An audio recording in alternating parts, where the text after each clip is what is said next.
the struggles of accepting love. Love can often feel like a beautiful paradox. Sometimes the very thing we crave the most is the hardest to accept. This is the story of Sarah and Dan, a couple in their early stages of a blossoming relationship. It had only been 3 months since they met, yet things were moving quickly.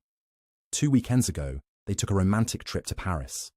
Last weekend, Sarah introduced him to her parents, and this weekend, they planned to visit a group of Dan's friends from university. Everything seemed to be heading in the right direction: love, affection, and shared experiences. But beneath the surface, something deeper was at play.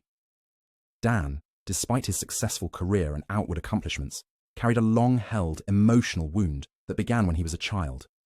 His mother, who was emotionally distant, seemed to prefer his older sister over him. Though many years had passed, the effects of this early emotional neglect still lingered, hidden just beneath the surface, quietly influencing his ability to receive love. The unconscious walls we build. As Sarah began to shower Dan with affection, the cracks in the relationship began to show. It wasn't that Dan didn't want her love. It was just that he couldn't accept it. Deep down, he had built emotional walls so thick over the years, crafted in response to his childhood isolation, that even the most genuine affection felt like a threat.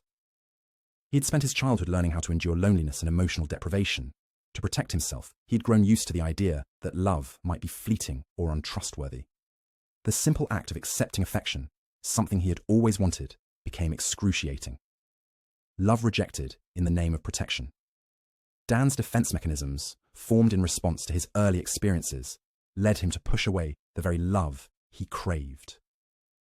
When Sarah showed him the warmth and care he had always desired, his mind didn't welcome it as a blessing. It saw it as a potential source of hurt. Those who have been starved emotionally, King suggests, often become difficult and skeptical when faced with love, because it forces them to confront an uncomfortable truth. The very thing they've longed for might not be as perfect as they imagined. Instead of embracing the love Sarah offered, Dan became agitated. He found petty issues to pick at, such as her taste in books. Out of nowhere, he accused Sarah of being sarcastic and disrespectful. Confused and caught off guard, Sarah tried to calm him down. "I'm sorry if you got that impression, but that's not how I feel," she explained. Despite her efforts, Dan remained unappeased. A small disagreement spiraled into a larger conflict, shattering an evening that had begun with promise. They ended up going home in silence, with the plans for the next day cancelled. All of this turmoil over what seemed like nothing. But it was, in fact, the manifestation of a much deeper, unresolved fear. The roots of fear and emotional barriers. The conflict between Sarah and Dan, though seemingly triggered by a trivial disagreement, was merely a symptom of something far deeper, a long-standing fear rooted in Dan's childhood. That evening of silence, the accusations, and the withdrawal of affection weren't just about a book or a casual remark. They were manifestations of Dan's fear of being hurt. His fear was rooted in emotional neglect, and it had shaped how he viewed love his entire life. But what was the root cause of his inability to accept affection? Dan's early experiences with his mother had instilled a sense of unworthiness in him. His emotional needs were met only intermittently. His mother would sometimes show affection, but it was always on her terms. This inconsistency made Dan doubt that he could rely on love from others. If love was conditional and unreliable from the start, then it made perfect sense that Dan's mind would instinctively push it away. Deep down, Dan felt that to let others love him would make him vulnerable to pain. And in his mind, staying guarded was the only way to protect himself. This emotional defense mechanism wasn't just a fleeting habit, it was his way of navigating the world. Every time someone got too close, he would unconsciously retreat, scared that letting down his walls would expose him to emotional harm. But ironically, as much as he feared rejection, the walls he built only caused more distance between him and the love he sought. A cycle of push and pull. This back and forth between wanting connection and pushing it away became the defining feature of Dan and Sarah's relationship. At one moment, Dan would open up, letting Sarah in with small glimpses of his vulnerability. But before she could fully understand him, he would retreat, overwhelmed by his own fear. The cycle became exhausting for Sarah, who found herself caught in a loop of confusion and frustration. Why is it so hard for him to just accept love? She thought, feeling helpless. She wanted to help him, but every time she tried to offer him warmth, he pulled away. This behavior, while painful, wasn't intentional on Dan's part. He didn't mean to hurt Sarah. He wasn't consciously sabotaging the relationship. Rather, his responses were automatic, driven by the emotional wounds he had carried for decades. These reactions were shaped by his past experiences, his fear of being abandoned, rejected, or ultimately hurt by someone he loved. At the core of this dynamic was the idea that love, vulnerability. In Dan's world, being loved meant being exposed to pain, because his earliest relationships had taught him that love was conditional and unreliable. As much as he yearned for intimacy, the deep-rooted fear that it would lead to emotional destruction kept him from fully embracing it. The turning point, realizing the root of the problem. One day, after another silent evening following an argument, Sarah reached a breaking point. She couldn't keep pretending everything was fine. The emotional distance was too great, and the strain of walking on eggshells around Dan was exhausting. She decided to sit down and have an honest conversation with him. Dan, I need to understand why you pull away every time things start to feel good between us, she said, her voice filled with both concern and determination. It's like you want me to love you, but you won't let me. What are you so afraid of? Dan looked at her, the words caught in his throat.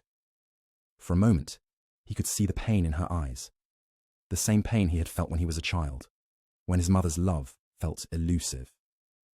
But this time, the situation was different. Sarah wasn't asking for anything she wasn't willing to give. She wasn't playing games or pulling back like his mother had.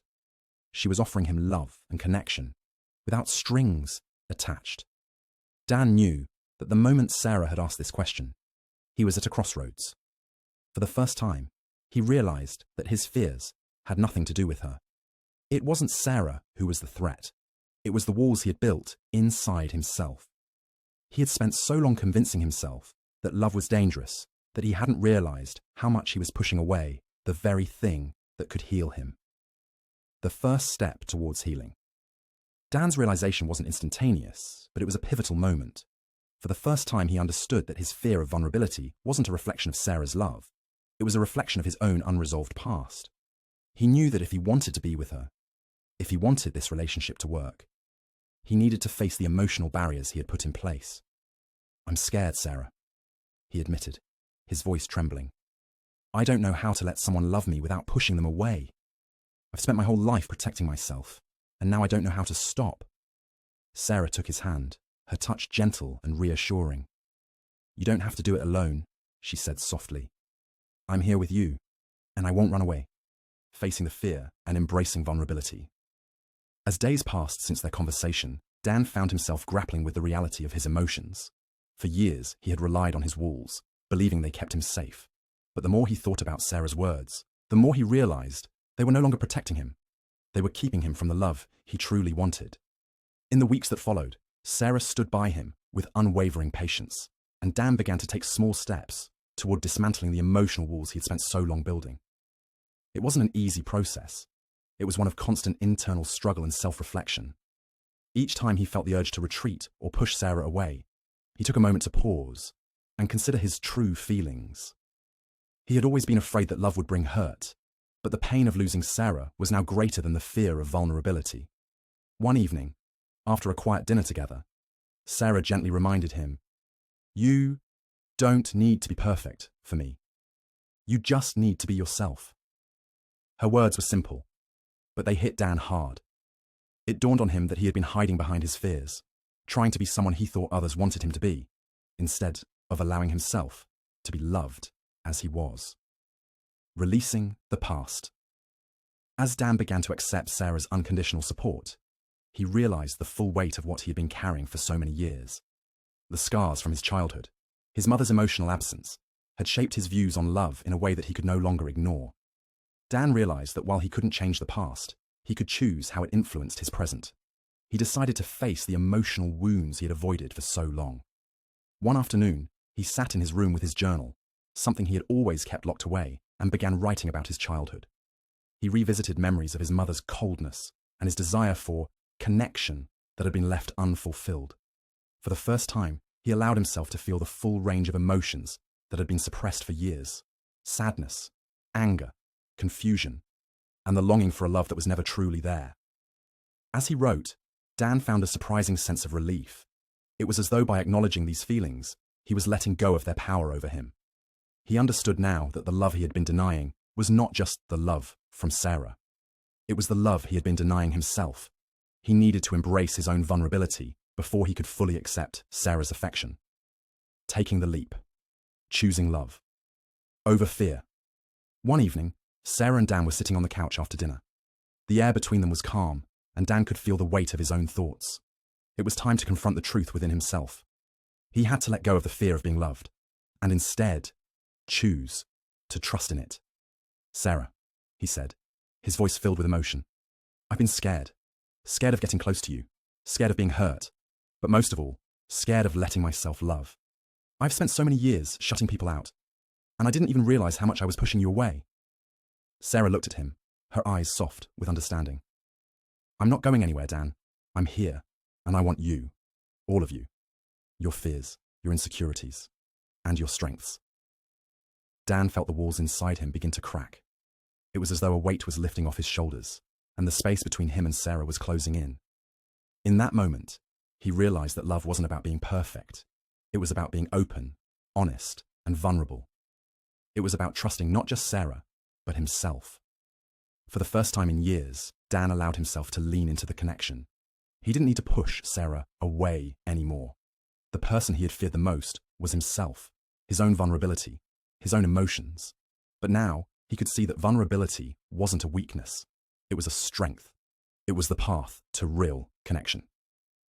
The healing journey. Love. Without walls. Over the next few months, Dan continued to work through his emotional barriers. He didn't expect perfection, but each small step was a victory. When he felt fear rising within him, he confronted it instead of running away. And little by little, his ability to accept love grew. He began to trust in Sarah's affection, allowing himself to feel the warmth of her care without retreating. For Sarah, this journey with Dan wasn't easy either. There were moments of frustration and doubt, but her patience and belief in him were unwavering. She understood that healing wasn't a linear process. It was messy, imperfect, and full of setbacks. But through it all, Sarah continued to offer her love, without expectations, knowing that love, at its core, was about acceptance and support. A love, reborn, embracing vulnerability. Together. By the end of the year, Dan and Sarah found themselves in a place of peace.